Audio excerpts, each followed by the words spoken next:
Y'all know what time it is. Y'all know what It's time it that is. real talk, straight talk with Ooh, the you royal know what it queen. is. with the It's Royal straight Queen. talk Hey, with the check royal in Straight queen. Talk with the Royal Queen. Y'all know what time it is. It's Yeah, yeah, Straight yeah. Talk with the Hey, Royal we Queen. straight talking with the Yes, Royal baby. Queen right It's now. that time when you finna hit that real talk, straight talk with the royal queen. Hey guys, welcome back to a new episode of Straight Talk with the Royal Queen, and we have Elder Meo here with us today. How you doing, Elder? I'm doing fine on yourself. Good. I'm doing good, and I'm so happy to have you here. I know you did join the podcast with us last year, but I definitely wanted to do a one-on-one interview with you today. Okay. I appreciate you. Thank you for having me. You are so welcome. Now, Elder, you lived in Clay Homes, Boston Homes, and etc. Now, if you was to attend a Hood Day event in our hometown, what would you represent? Well, when I was born, we lived in Clay Homes. Hmm. I never lived in Boston Homes. I did live in Babbagetown, but I lived in Kennesaw Village too. Okay. Um, I think if I was to attend a Hood Day event, I got to ride with Kennesaw Village. Okay. Yeah, I got to ride with Kennesaw Village. Okay. So is that where you spent most of your time, or you guys lived there in KV the longest? Yeah, I lived there the longest, and that's kind of where I kind of started to come into myself. You know what I'm saying? All right, y'all heard that. KV. That's where we represent. All right. Because I did some research when I was researching, trying to find out exactly where you was from. I was getting mixed. I got Clay Holmes, I got Louisville. I was getting different things. So I just had to ask you straight up. You decided to get in the streets at the age of 15. Why is that? Oh man, let me see. 15 years old. It really kind of fell in my lap Hmm. because it just started out as me wanting some school clothes because I had just quit my job at Crystals. I used to work at Crystals on the square, Okay. and I'm 15 years old. The manager asked me to do something that I was not gonna do. Well, I say what it is. Like the manager asked me to go in and clean the bathroom, so I said okay. But when I opened the door to the bathroom, somebody had them white feces all over the bathroom everywhere. So I refused to clean it. I quit my job, and next thing you know, a couple weeks later, you know what I'm saying, I wanted some money for some school clothes. A buddy of mine came walking down the street, and we struck up a conversation, and that's how I got introduced. He had some on him. I got a little bit from him, and that was my introduction. Okay. Um,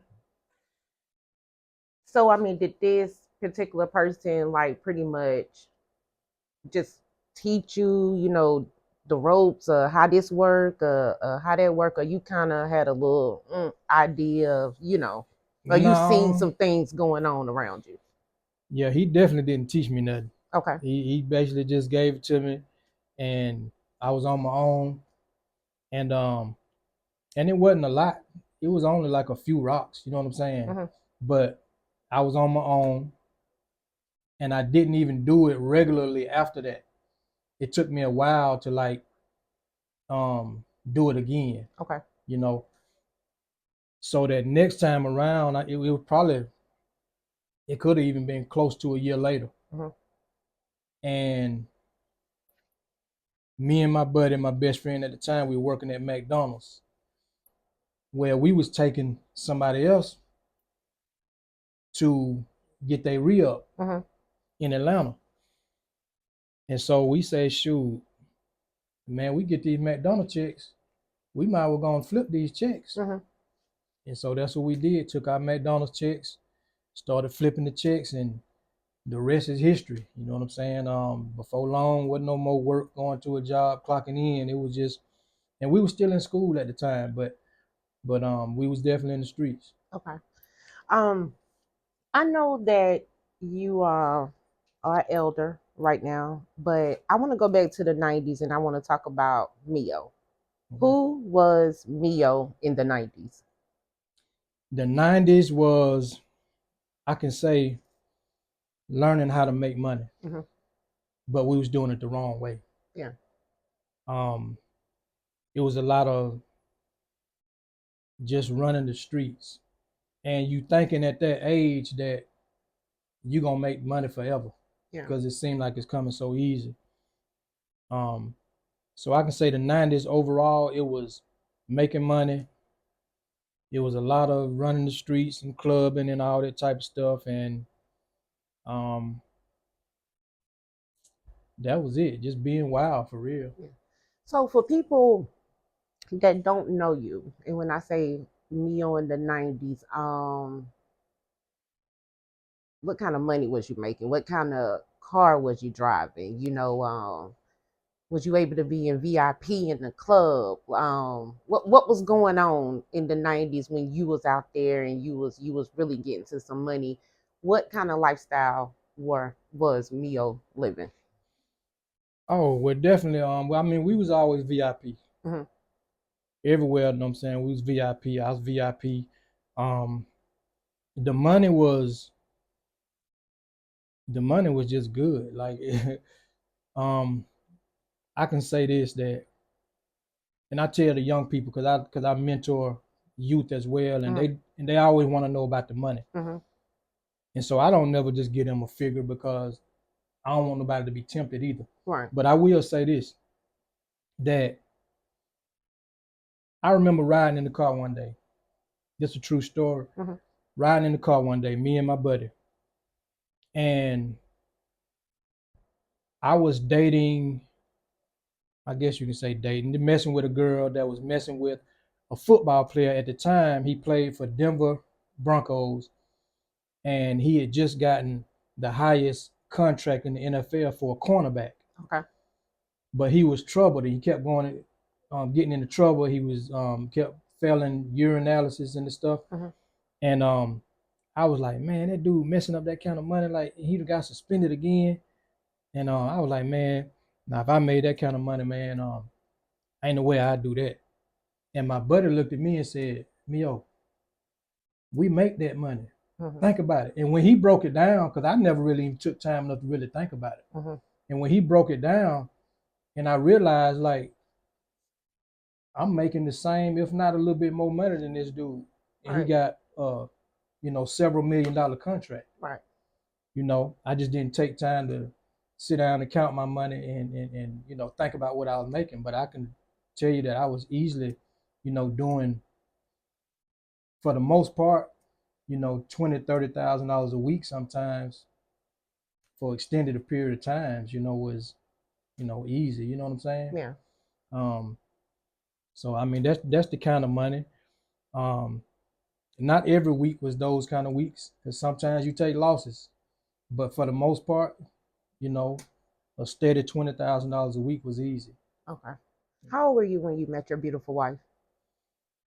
I was 20.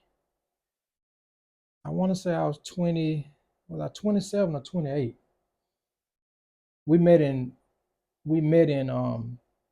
2000. Okay. So I was either 27 or 28. Okay. How did you guys meet, if you don't mind me asking? Okay, the way we met was, I saw her probably a couple times before we actually had like a conversation. Okay. My best friend was married to her friend. She was going to her friend's family's church. Okay. And so when I saw her, of course she, caught my eye. She's beautiful. And eventually, once me and my son's mother separated, once we broke up, then um then my friend and his wife took it upon themselves to hook us up. Okay. And so they made the introduction. They invited me over to their house, and they invited my wife over to their house. Mm-hmm. And that's the first conversation that we had, and we didn't look back from there. Okay. And that was in 2000, and we got married in 2001. Okay. At the age of 22, you had to go do some time in prison. Mm-hmm. Right on 22, 23. You had to go do some time in prison. Mm-hmm. Tell us a little bit about that experience when you was incarcerated at that time. 22 years old. Me and my buddy Luke. Luke, you probably wouldn't know Luke. He left Marietta many years ago. He wasn't from Marietta, but me and Luke was getting marijuana from Arizona. Okay. And what we would do is we was using the mail system. So we would have the marijuana mailed to us. You know, we'll send the money out there, and his people out there would mail the stuff back to us. Okay. Well, this particular time, I went to pick up the package, and the thing about it is, I never signed for the packages, but this particular day, it was like everything was kind of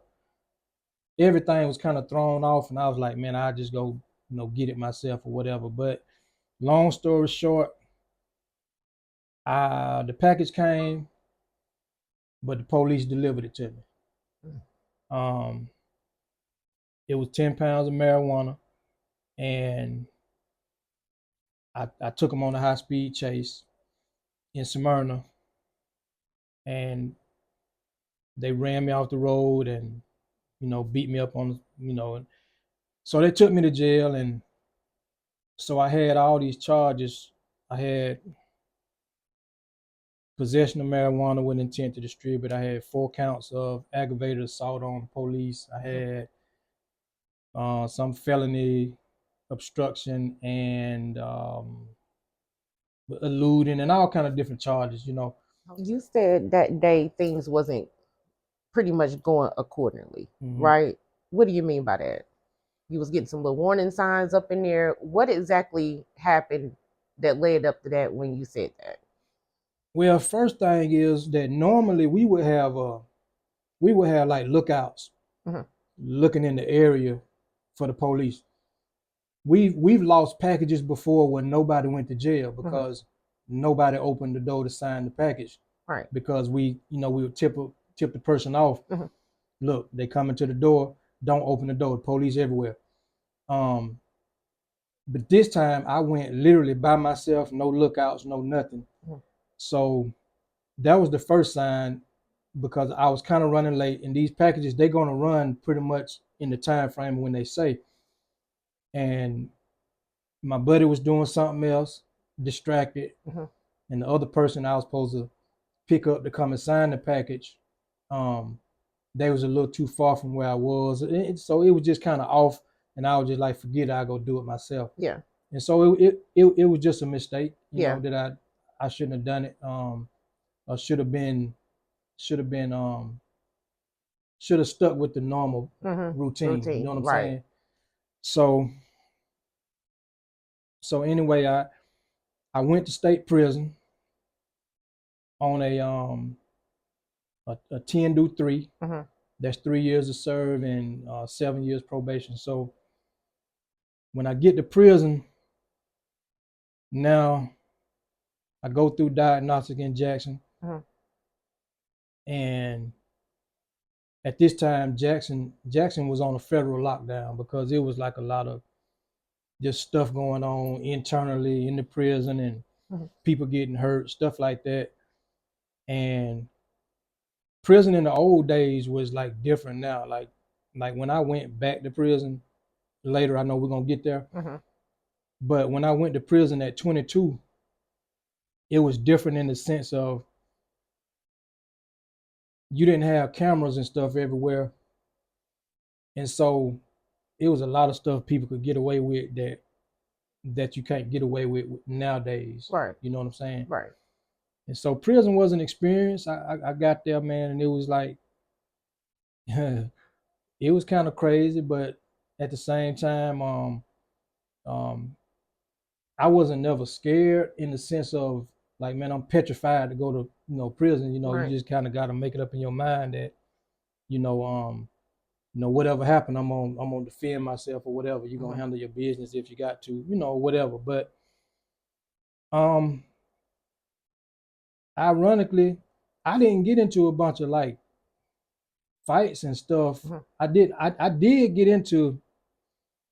I got into some situations, but I didn't get into a whole lot of stuff. Most of my problems I got into with the guards. Right. You know. Do you feel like that? Because you said they gave you 10 through 3, right? Um, Looking back at it now, do you feel like that was kind of like a slap on the wrist? Definitely.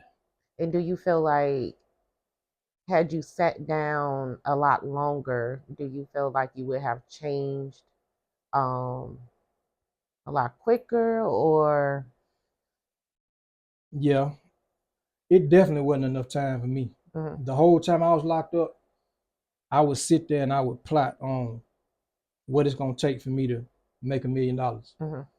And all of it was illegal. You know what I'm saying? I'm trying to plot how many trips we're gonna have to take out to Arizona and how much money we're gonna have to, take each time and do this and how we're gonna do that. And I had this written down. so you using this downtime to strategize? Oh yeah. Your next plan when you come home? Yeah, I was strategizing on all the wrong things. Okay. So that was in '95 when I went to state prison. And actually, now when I said that, I was doing, easy $20,000 a week, that had just started. Okay. When I went to prison. Okay. I had just got to that point. So I was like, man, no, that's too good. I want that, I want some more of that. Right. So it was like, dang, man, I don't, I'm making this money. And I was learning then at that time, and this is true in business as well, that supply and demand, it works the same way worldwide, no matter where you go. It's gonna be a place where you can go, where you can get what you want for the lowest price. And it's gonna be somewhere else you can go and you can sell that same product for a higher price. Right. And so I was working between Arizona and mainly Atlanta and Louisville, Kentucky. Because I would get my highest price point in Louisville, Kentucky. So, yes. Now I know you guys had your supplier and your thing going on in Arizona. You and your crew back in the 90s. Did y'all run things in these streets? I'm trying to figure out how to answer that right, because me myself, I always flew under the radar. I didn't deal with everybody. It was a couple of other people in the crew that was, you know what I'm saying, more out front. And I can just say that everybody in the crew made money. I can say that a lot of times, like I said, I didn't necessarily deal with everybody.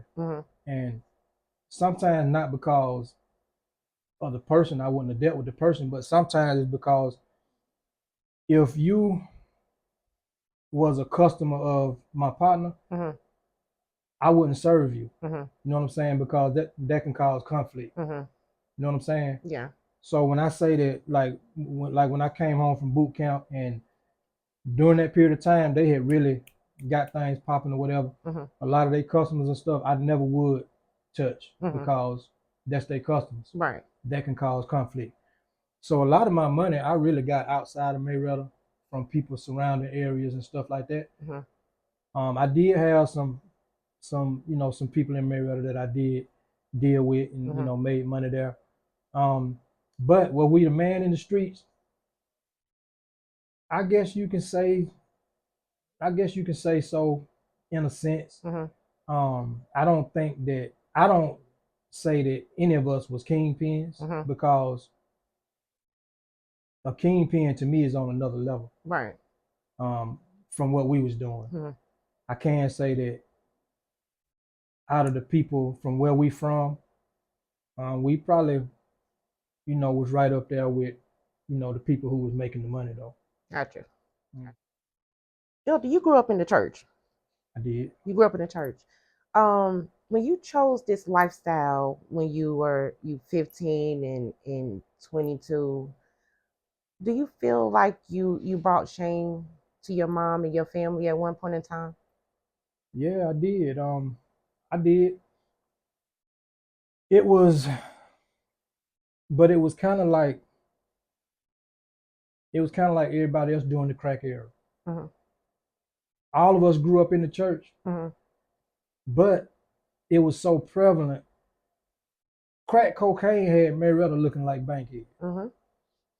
Like it was that bad. And so like people who I never would have thought, like myself, would have been in the streets, was in the streets selling drugs, Mm-hmm. selling drugs. So yeah, I do feel like I brought a certain amount of shame. Um, and it was hard for my mother to even deal with me. But I can tell you this: a lot of people don't know my age. If some of the people older than me see this interview, Mm-hmm. then they'll know, they'll remember this period of time. But my mama sold cocaine for a period of time, and that was just a single mother trying to put food on the table. Mm-hmm. She did her thing, Yeah. but then she stopped. Um, but then my daddy, he sold he sold weed, to the day he died. Mm-hmm. So it was just kind of it was just easy to get into. How often did you attend church when As a you got out kid, there? When you got out there in the streets? I didn't. I didn't go to church. I can say, put it like this. I can say from 19 probably 89, I'll say 89 to probably up until 2000. Mm-hmm. I would say I might have went to church maybe 5 times, probably. Okay. Did your mom do a lot of fussing? I mean, I know she did some praying. Yeah. Um, because I'm sure she didn't see that that life for you. And back then, I know if you start just getting to some money, nobody can tell you nothing. And especially if you have a goal you trying to achieve out here, and you got some things you trying to do. Um, who was that person that tried to really pull you out in the 90s? Like, hey, you better than this. The streets is not Um, for you. Who was that person? Besides my mother, I'll say that it was it wasn't a whole lot of people, Mm-hmm. surprisingly. But I'll say the first person that sat me down, Richard Gresham. Mm-hmm. Richard Gresham, um, I was dating Christy Williams at the time. Mm-hmm. Well, that's her dad. Mm-hmm. And he sat me down. He knew what I was doing, and they worked in law enforcement. Mm-hmm. So it was kind of a conflict with them working in law enforcement and them knowing what I do. Mm-hmm. But he sat me down, and he had, a real heart-to-heart conversation with me, and tried to encourage me, and tell me that I'm better than what I'm doing. Mm-hmm. That I'm making a mistake, but I wasn't at the point to where I was ready to listen to anybody. Right. So I continued to do the same things, and over the years, it would be a couple of more people. Pastor Pierce Slade, um, he tried to talk to me, Mm-hmm. and him talking to me was, excuse me, more so toward the end of my run. Um, but even then, I still didn't listen. So it was a few people over the years. Okay. Um, Anybody that you remember that was more like a mentor, or um that you looked up to, back in the 90s?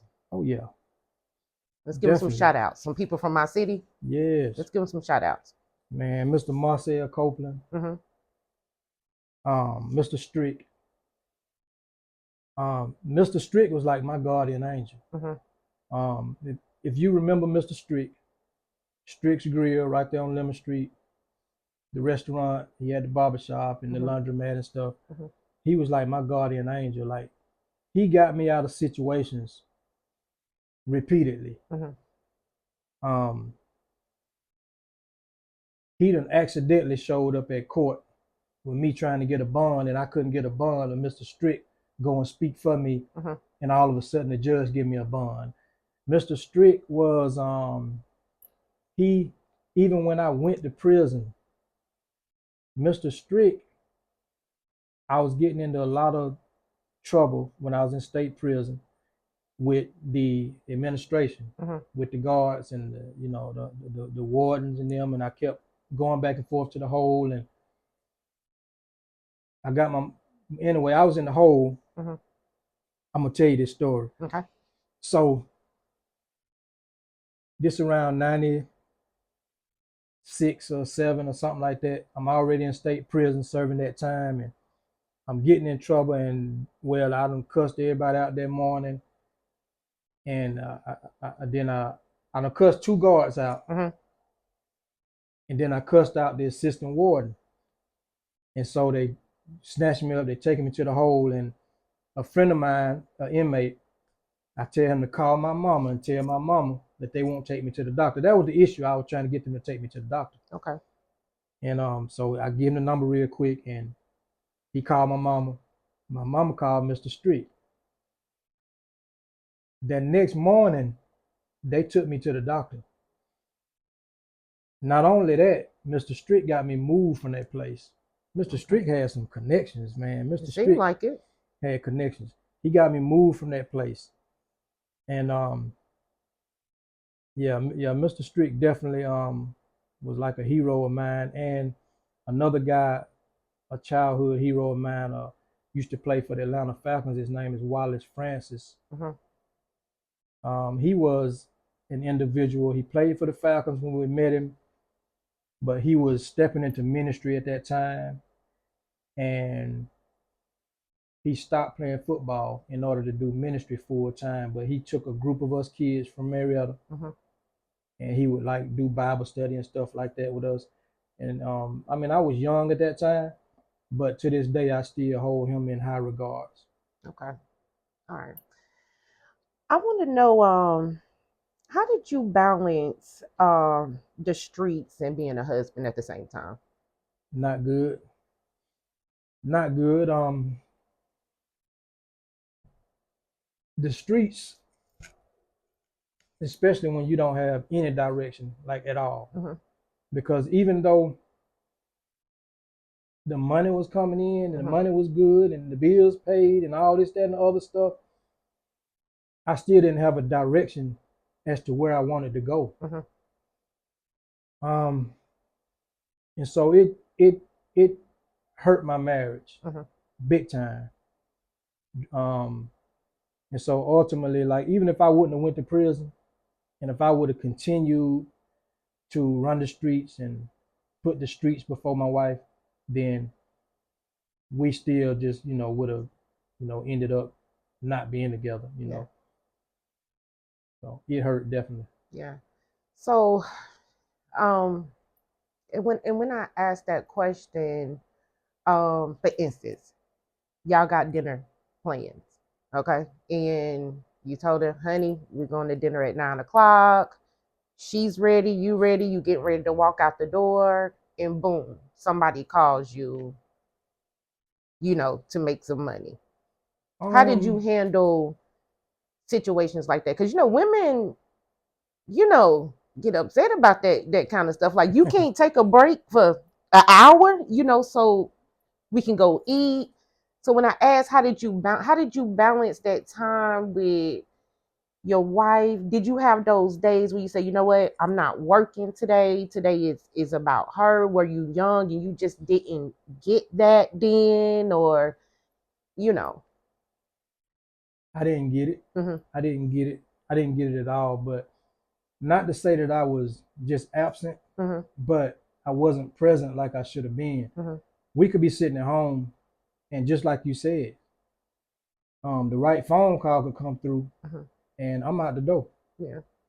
And sometimes I'm out the door, and and I'll be out and be gone all the rest of the day or the night or whatever.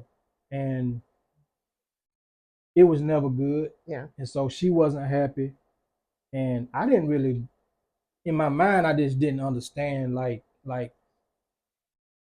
I could understand that I was hurting her, but I still didn't understand the severity of it. Yeah. You thought the money, you was taking care of business, paying bills, and all that good stuff. And a lot of times women, they want that time. They want that. They thankful. You got the money to pay the bills and all of that, but they definitely want that time. So that's why I wanted to ask you, how did you balance that, because you were young at the time? Horribly. Okay. So I can even say this right here. My wife she has on multiple occasions literally begged me not to leave the house. Baby, please, what are you doing? Don't go. You don't even have to do this no more. And I would still make my own decisions to, I mean, the streets is hard to just simply turn away from. Yeah.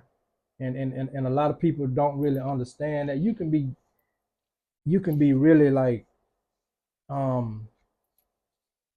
hurting yourself and your family.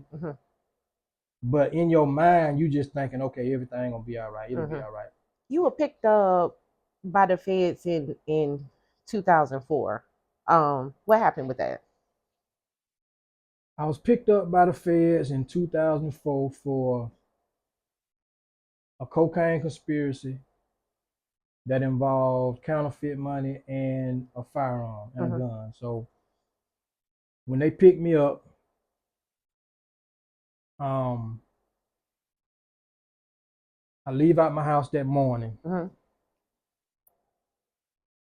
and my son, I used to take him to daycare. My routine was I would drop my son off at daycare, and then I would go and open up my barbershop. So we had a barbershop in Austell. Y'all know what time it is. Y'all know what time It's it that is. real talk, straight talk with the You know royal what it queen. is. It's straight talk with the royal queen.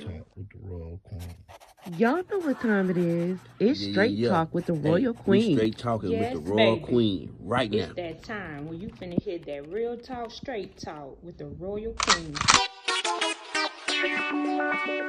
In 2004, you were picked up by the feds. What happened with that? Oh, that's when it all came crashing down. 2004. My routine was to get up, take my son to daycare, and then go and open up the barbershop. Me and my wife had a barbershop in Austell. So when I took my son to the daycare, I dropped him off. When I came out, this normally would be rush hour, and I noticed that it was literally no cars going up one direction up Powder Springs Road, but the other direction was like full of cars, and it was like real strange. Well, I was about to find out. They was waiting on me to make that turn. When I made that turn, man, it's like the traffic caught up to me so quick, but it was all police cars. All these unmarked police cars, and they surrounded me in the middle of the road. Only one of them was marked. And they surrounded me. Of course, they jump out, they got their guns, they arrest me. And so that was for a cocaine conspiracy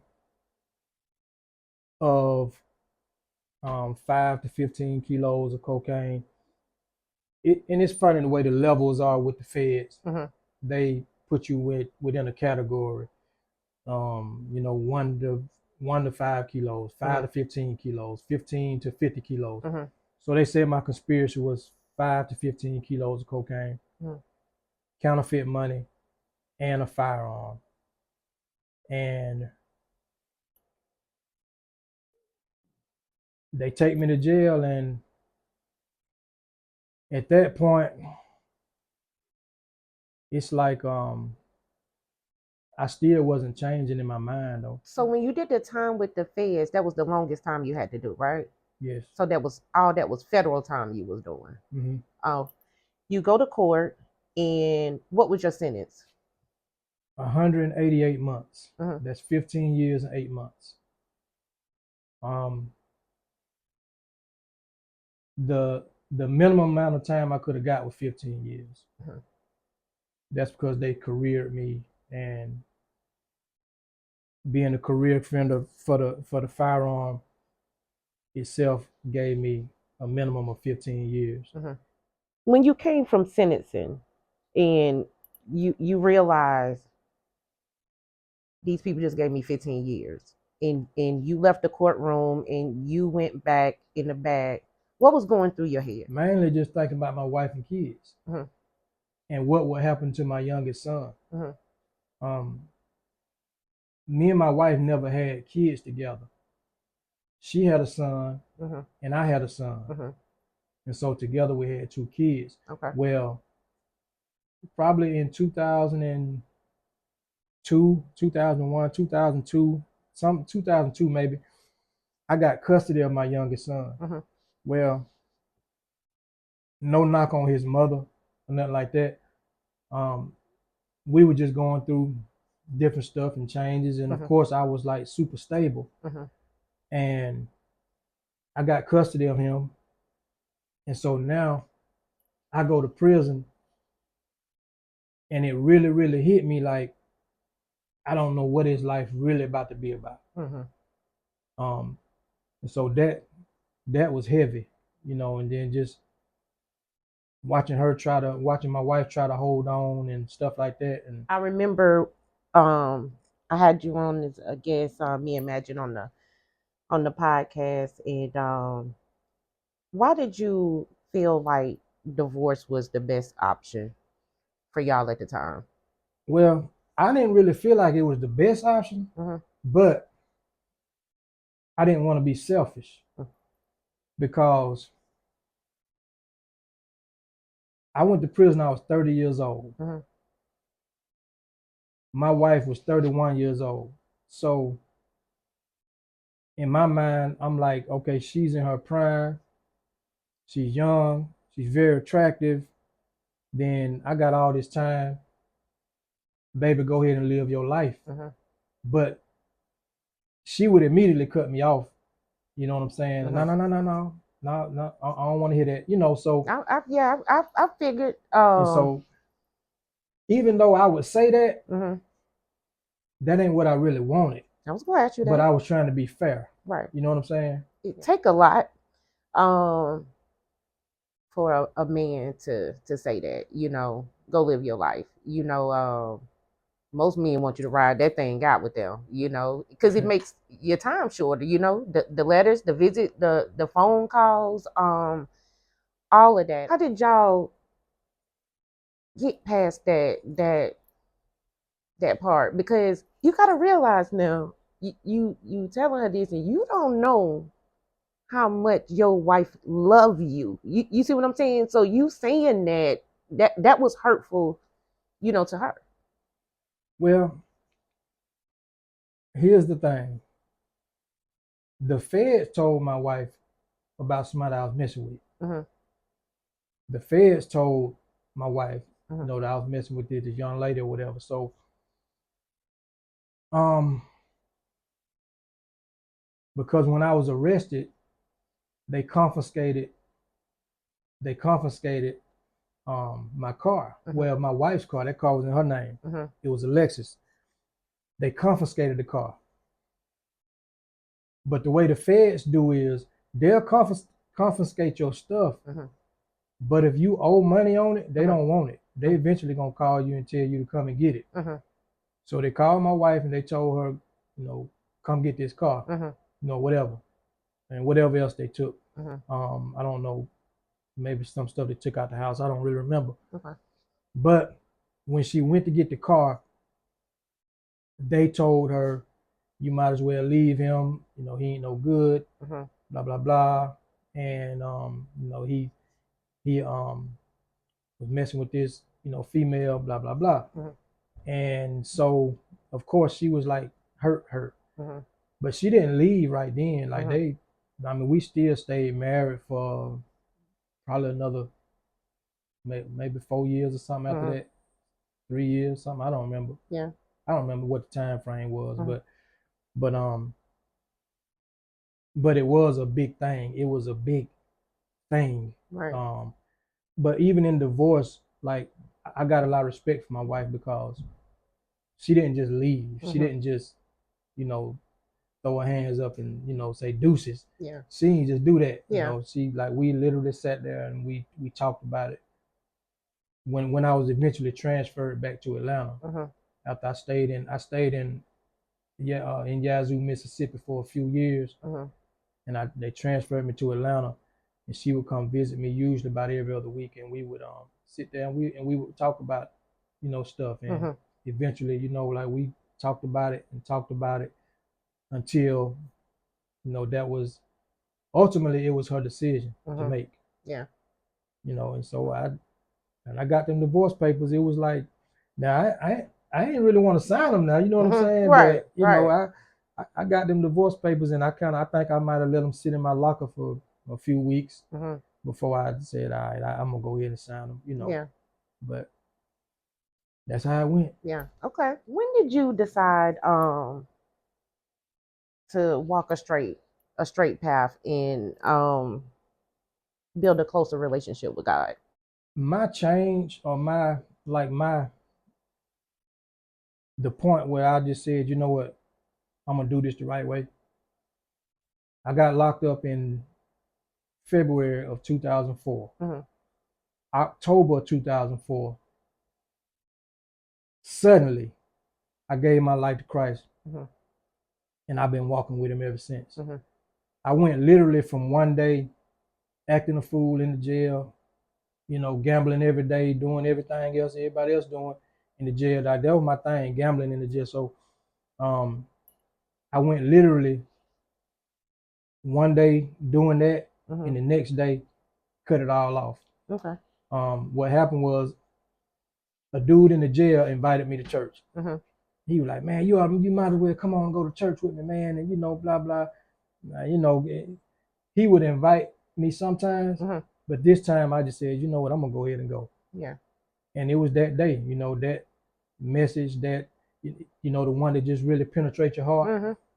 and that did it for me. You know, I dedicated my life from that day on. Yeah. How do you know when you've caught the Holy Ghost? Like, and I know we talked about your experience before, but I want you to elaborate on that too. But how do you know that you truly caught this is it? How do you know? You know, from you don't have the same wicked thoughts. You don't have the same, you know, crazy mindset. You don't, Mm-hmm. and then you just find yourself moving in a spirit of love. Mm-hmm. You find yourself wanting to please God. For me, Mm-hmm. that's how I really know. It ain't all about what you see on the outside as far as people shouting and speaking in tongues and stuff like that. Because people can make themselves do anything. Right. Not saying that that's fake, Mm-hmm. but I'm saying that people can make themselves do anything. Mm-hmm. But when you really, really know, you know deep inside, and you know, like people around you may not know. I've had people to tell me like, man, you're gonna go back to the streets, man. I know you're gonna, and they just don't know. Mm-hmm. You know what I'm saying? And so I had an individual that told me that probably 2007 or something like that. Mm-hmm. I talked to him in 2000 and maybe, well, probably 2 years ago or so. It ain't been 2 years. It ain't been 2 years. Maybe a little over a year. And you know what? He apologized to me and said, man, you know what? I was wrong. I thought you were going back to the streets. Yeah. You know? So you know when you know. Yeah. Yeah. What is your opinion on do you feel like the church is more judgmental now or the church was more judgmental back when we was coming up? Back when we was coming up. Okay. I think it was more judgmental then because back then, you would have, churches even with the most strict dress codes and stuff like that. There, man, them old ladies, they'll run some folks out the church sometimes. Oh, yeah. So I think it was more strict back then, and I think it's still kind of like the church to me is going through a transition period. But the thing is that most churches don't realize they're going through a transition period because the younger generation, the millennials and stuff like that, the music is changing, but the older people don't want it to change. I feel like a person should be open to it because if a person is talking about God, let them talk about God how they talking about it. However they singing about God, if they got to rap it, let them rap it. They don't listen to R&B, so they don't have those same melodies that we had in church. Right. All they listen to is rap. What do you think they're going to do when they talk about God? They're going to rap it. Yeah. So I mean, so we changing. Yeah. A lot of older people back in the day, they were scared of change and they were just comfortable with it. I remember when Kirk Franklin first came out, a lot of people just wasn't, with the whole Kirk Franklin thing. They couldn't get with, but Kirk Franklin was out here getting people attention, with his music, So I'm going to ask you this question, Elder. What is your take on praying to the ancestors? That ain't nothing that I do because I believe in acknowledging people and you pay your respects to people, but my ancestors can't save me. You know what I mean? And so I don't think that's of God. I don't necessarily think I'm not going to say it's a bad thing to acknowledge your ancestors, but I'm not going to pray to my ancestors. I asked that question because, I hear a lot of people talk about, and especially this younger generation talking about the ancestors. I was having a conversation with somebody and I asked them that question and they was asking me, and I was also having this conversation with my brother and my sister too. I don't know my ancestors like that. You know what I'm saying? I don't know. We talk about great grandma, granddaddy down the lines, I almost feel like this generation is out here waking up these spirits on earth that has been buried. Has been buried. And it's a lot. I feel like it's a lot of just unwanted and evil spirits. Just they out here waking this stuff up. I can tell you this right here that see, I was involved with witchcraft. So when you say that, break that, like. When I say witchcraft, I mean like,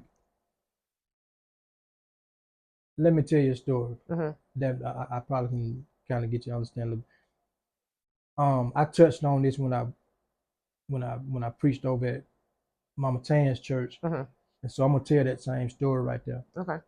The first time that I encountered this was, I think I was about 19 years old, and I had got in trouble. And me and my probation officer, my probation officer didn't like me and I didn't like her. So, and it was known, and I had a smart mouth. I would never disrespect a woman even back then, but I still used to kind of get smart out, So anyway, I had got in trouble and she put a warrant out for me. And so a friend of mine said, hey, I know how you can get rid of that charge. And I already knew that this person, kind of dealt with some witchcraft, black magic type stuff. And so I was like, nah, I ain't fooling with that. Right.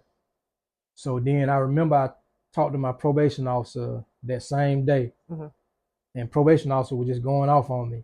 And so, I was like, man, anyway, whatever. So I called the person back the next day, and I said, shoot, okay, I'm interested, So So the person was like, okay, we can go see this lady. So the lady was down on Perry Boulevard, right down in Atlanta. And we go see the lady. We pull up under the carport. It's one of them houses when you enter from the side, you walk into the kitchen. So we go right there in the kitchen. She tells us to sit down right there, and she started asking questions. She asked me some questions about, the case. The case was a real, it was just the craziest case. I had used my brother's name because my license was suspended. Long story short, I ended up with a forgery charge because I had used my brother's name. You know what I'm saying? Right. Because anyway, so they charged me with forgery. So my probation officer wanted to revoke all my probation and stuff. I'm like, man, that ain't, so anyway. So I tell the lady the story. So the lady was like, man, she just started her kitchen was full of different little stuff. Like you look around and something strange going on here. You got all these little funny looking symbols and stuff around. And she started reaching in bags and cabinets and stuff, and she pulling out stuff. And then she opened up the Bible. She wrote down some scripture and told me to put it in my shoe on both shoes. And she gave me some instructions. And with those instructions, she said, okay, I want you to go to I don't know if Rondo is still down there on Mitchell Street, but it used to be, they call it a voodoo store. She told me what to go get. Then I had to go to the municipal market, and I had to buy a cow's tongue. And I go get this cow's tongue. I go get, the other stuff. And the lady tell me to turn myself in. Well, my lawyer, I had Al Johnson on this case, and Al Johnson say, don't turn yourself in. So anyway, long story short, I had to bury the cow tongue in the cemetery. So I had to do what she told me to do to it. I had to season it a certain way, had to freeze it and take it and bury it, and had this other stuff I had to chew and all kind of old crazy stuff. So anyway, I go and I turn myself in, and probably about a few days go by, and my probation officer come to see me. Probation officer come to see me, and she going off. She want me to, I'll never forget. She said, you going to get these 4 years, whatever, and you need to go on and sign this waiver. And I'm like, I ain't signing nothing. So anyway, so we literally get to arguing in the little visitation room. So I come downstairs that day, and I remember I had to wait a few hours because I had to wait on somebody to get out of work to get a 3-way or something. But I called the root lady. And the root lady said, don't worry about nothing. I got your probation officer in my hands. The next day, my probation officer came back to the jail with my release papers for me to sign. And I signed those papers, and within a few days, I was out after the judge signed it. That was one time. I never would mess with these people unless I was in some trouble. So I'm gonna give you another situation. So another time, what was I in trouble for? I was in trouble for something. I had got caught with a gun in Atlanta, and I made bond before Cobb County could put a hold on me. So I made bond, and so now I'm on the run. So Cobb County put a warrant out for me, and so I called that same person. I said, hey, need to go back and see that lady. So, the person tell me, well, that lady right there, something or another, for some reason, we wasn't going to see that lady, but she had another lady, and supposedly this lady was better than the last lady. And this lady was in Alabama. I ain't never seen nothing like this before in my life. So we had to go down to Alabama. We had to get there on a Saturday. She only saw people on Saturdays. So we get down there, and it's like, I don't know, 6, 7 o'clock in the morning when we get there, and you got to wait on her her backyard was like a parking lot. It's like grass and gravel, and all of a sudden, all these cars start pulling in. People coming from all over the southeast to see this lady. Are you serious? Serious. Texas, North Carolina, all kind of different states. Florida. I'm seeing all these different license plates. And so you had to sign your name on this little clipboard. So signed the name, and I think they opened up at like 8 o'clock or whatever. So anyway, so they call you when it's your turn. So went in there, and everything was just like spooky, just the whole feeling. And this lady ain't never laid eyes on me before. I ain't never seen her. But when I walk in this room, her back is to me. And so I'm standing behind her in the doorway, and she just started talking about my life. She started talking about the things that I'm doing, the places I'm going. And so I'm standing there like, because I'm like in shock. You know what I'm saying? This lady telling me things that I'm doing. And then she say, "Come on around here, baby." She was an older woman, older black woman. And I go around the other side of the table, and I sit there, and she grabbed my hand, and she just still talking. And then she tells me, she said, "You gonna get in trouble on an airplane." And so I stopped her right there. I said, "Well, am I gonna go to jail?" And she kept talking, and she said, "No, you're not gonna go to jail, but you're gonna get in trouble on an airplane." And the thing was, like I said, I was going between Arizona and Georgia and Kentucky. And so I was, on the airplane quite a bit. So what ended up happening is, so anyway, long story short, she gave me some stuff to do. I got to tell you this part too. No, I was crazy. So look, so this woman tell me, she say, she give me some, she give me 3 bottles. She gave me a bottle for protection. It got some liquid in it. She gave me a bottle for good luck, and a bottle for fast money, right? This stuff looked kind of like lotion or something like that. And so I had to like rub it on me and all this old type of stuff, crazy stuff. So then she tell me, she said, "I need you to go to a natural spring." So I said, "What about Chattahoochee River?" She said, "Yeah, that's a natural spring." She said, "I need you to get 3 gallons of spring water. I need you to bathe in it 3 days in a row. Like use one day, use one the next day, and use the third one the third day." And like the different instructions she had me to do. So anyway, I do all the crazy stuff, and what ended up happening is I did get in trouble on the airplane. I was flying out to Arizona, and they took some money from me, but I didn't go to jail. Even though I had a warrant out for me, I didn't go to jail. They let us go, me and my partner Luke, but they took the money that we had on us. You know what I'm saying? So yeah, I definitely dealt with some black magic. Yeah. What advice would you give the 21-year-old Meo? 21-year-old Meo, stop doing what you're doing. At that time, I was young enough where I still could have like really chose anything to do in life. At 21 years old, I would have went to college, man. I would have went to college because I wanted to be a lawyer. You know, a lawyer is one of those things that you can overcome. It's a little difficulty as a convicted felon, but it's something that's obtainable. I would have went back to school. And I would have tried my best to get my law degree. Yeah. Elder, how important is forgiveness in life? Very important. Very important, because I know you heard it, that forgiveness is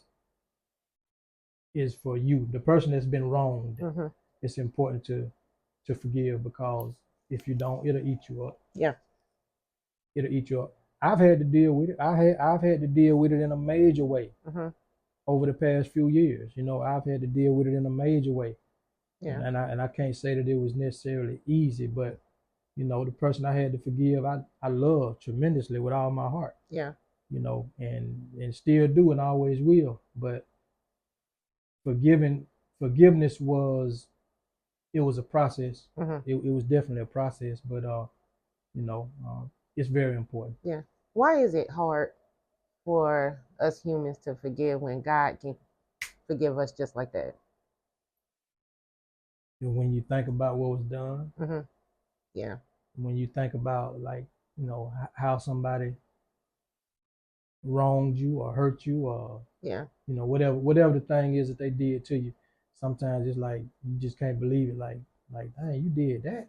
Yeah. You know. So Then I think sometimes we don't be ready to forgive. yeah. You know, we still just, Yeah. you know, we're not ready. You know. I've been in a real, like, I've been in a real hard place with the church for at least a year, because you're right, the church don't really get behind the causes that affect the people. The church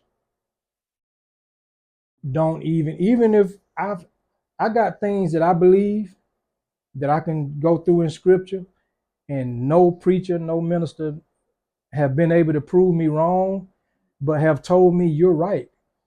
But I've had but they've told me, man, that's hard. I don't know if I want that battle. What God called us for? To tell the truth. So it's some things that's broken in the church that we're not fixing, but it's some things that, like you said, that the church keep quiet on. Even with, I'll give you something that's, like, you know, real simple, but it was a big thing. Everybody know about it.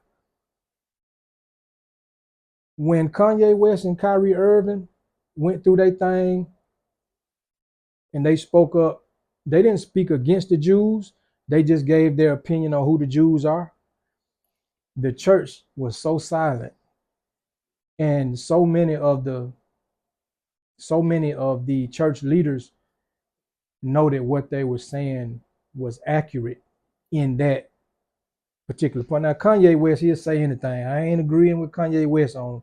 Everybody know Kanye West say anything, but it's some stuff that he said during that period of time, what, you know, where he so-called got in trouble for. It's some stuff that he was dead on point about, and nobody stood up for him.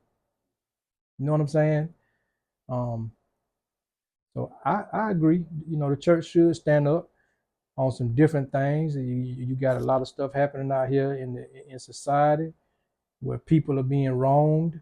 The church, we got to remember that the church is the one that led us out of the civil rights movement, led us through that movement. But now I got a problem with people who live off the church, who live lavishly off the church. I got a problem with that, because we lose focus.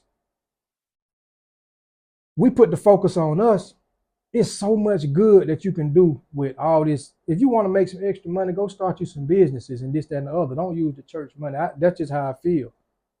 I don't have no problem with, and I don't think preachers supposed to, you know, have to be poor. That ain't what I'm saying. I'm saying that don't use the church money to do it, to make your money. You know what I'm saying? Or at least to live lavishly. No, that ain't what I agree with. But if you really utilize those resources properly, it's so much that the church could do. It's so many people that could be helped, man. You know, so I agree with what you're saying. Definitely. Do you feel like the church is just scared? I mean, you don't see a lot of churches out here marching. Oh, I can tell you. You know, what is it? The main reason is because of the way the church is set up. 501c3. Because of the nonprofit status, they are afraid of losing the nonprofit status. That status exempts them from taxes and all this stuff. And so they're afraid that if they have to, pay all those taxes and this, that, and other, Mm-hmm. that they won't survive. Okay. But I feel like we just got to trust God. Mm-hmm. Because if it's something that I believe, I'm going to talk about it. Some stuff I talk about in the church, I got to be honest with you. People be looking at me like, you know what I'm saying? I'm going to make you go study. Yeah. You know what I'm saying?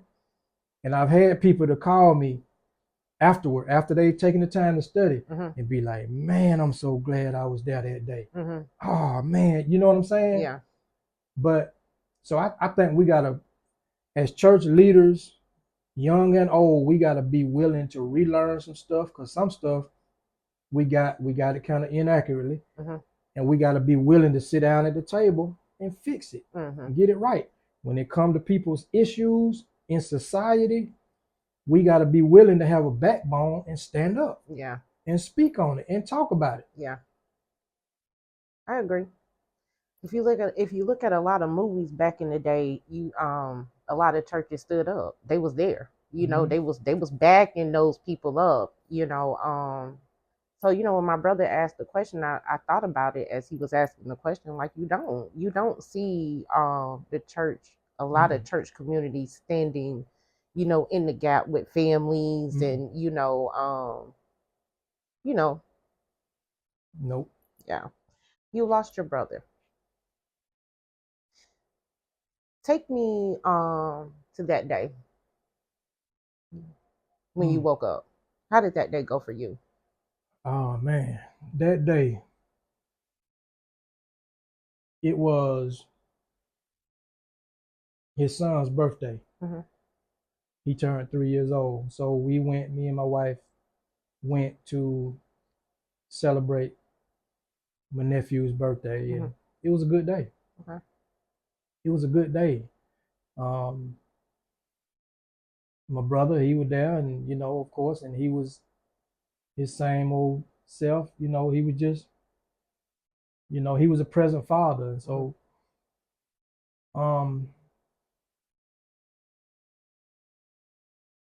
so we stayed there at their house at the birthday party, and we didn't talk a whole lot that day. But I did always, and I still always got a habit of telling my brothers and my family and stuff that I love you. And so I made sure that before I left, hey man, I'll see you later. I love you. I love you too. And I didn't know that was gonna be the last time that I, interacted with him. So me and my wife got home, whatever we did that day at the house, I don't really remember, but I remember going to bed, and I remember my phone ringing probably like 2, 3 o'clock in the morning. And I remember I didn't get to the phone fast enough, because I'm thinking I'm dreaming or something, like somebody calling me that late, like, like, okay.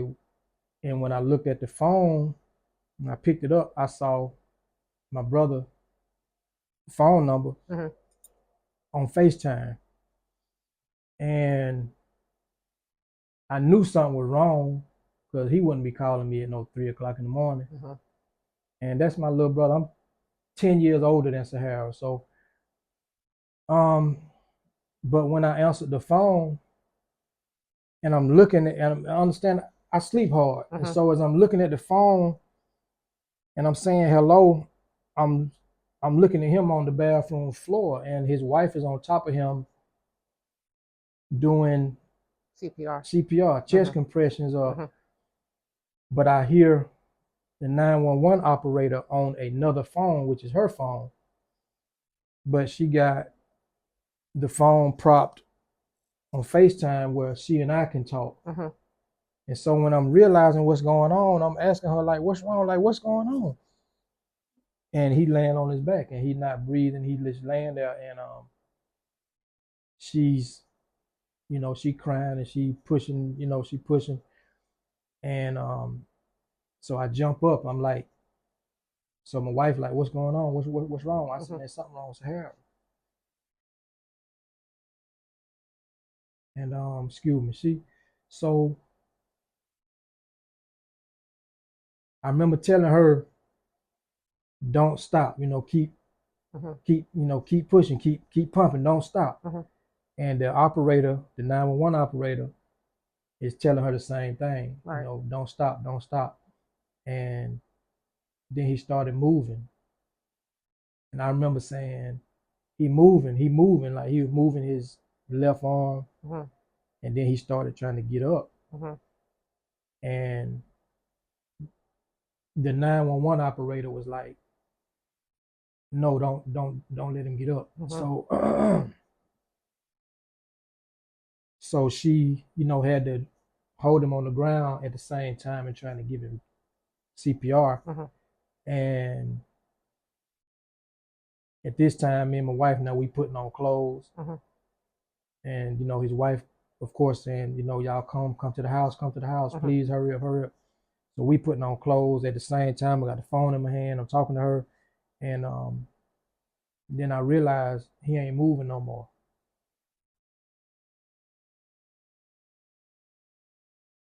And he never regained consciousness. Mhm. So by the time we get to her house, the ambulance has taken him. The ambulance took him to the hospital. She waited behind so that me and her could ride to the hospital together. So my wife stayed with the kids at the house. Me and her, we get in the car.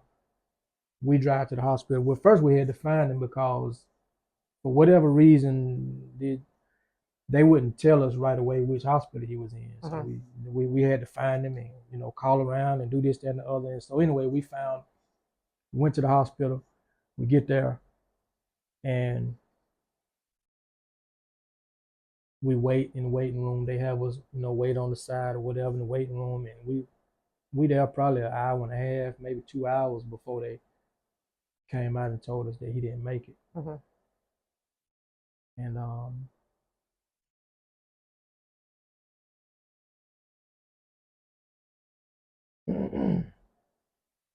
yeah, Tuesday be 3 years. So yeah, there was some things surrounding, that was going down on social media. And I noticed that you didn't address anything.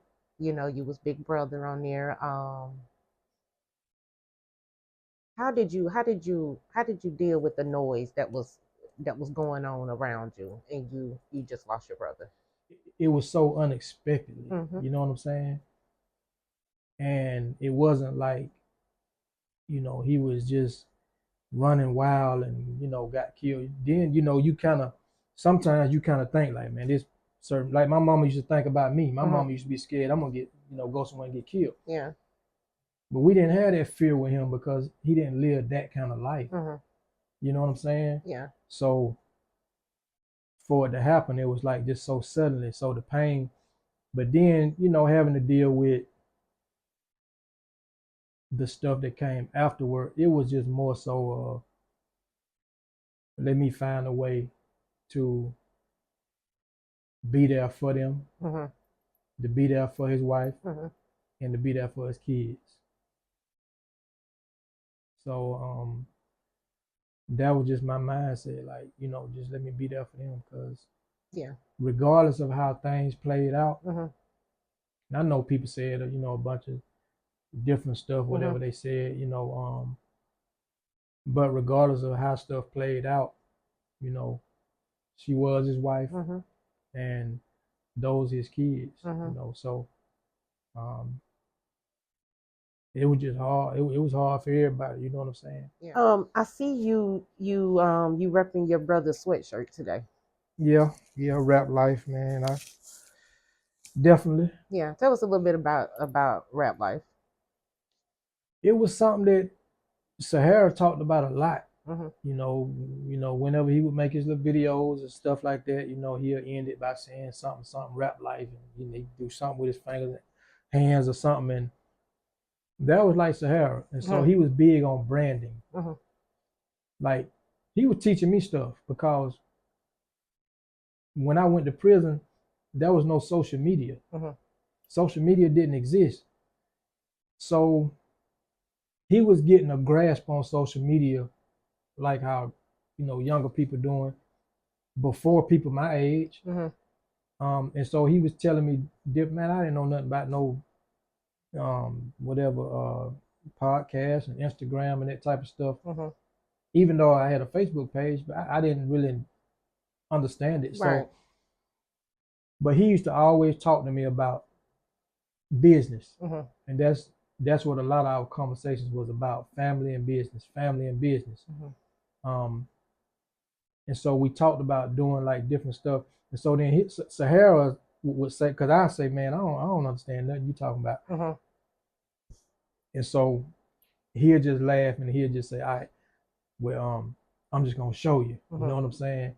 And then because he always thought about stuff for us to do together, and so we did, talk about doing certain things together. Yeah. That of course we just didn't never, get the time to do. But he always talked about rap life. He wanted to build it along with his partner Rico into a big sports brand and build it and leave a legacy for his kids. Yeah. That was the main thing he always talked about, leaving a legacy for his kids. Yeah. And so he was on the way, just time ran out. In this interview, I always like to ask people, is it anything you want to clear the air about?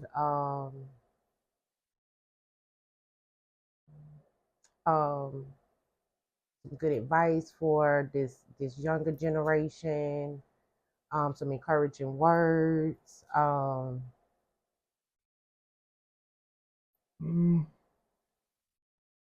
Definitely for the younger generation.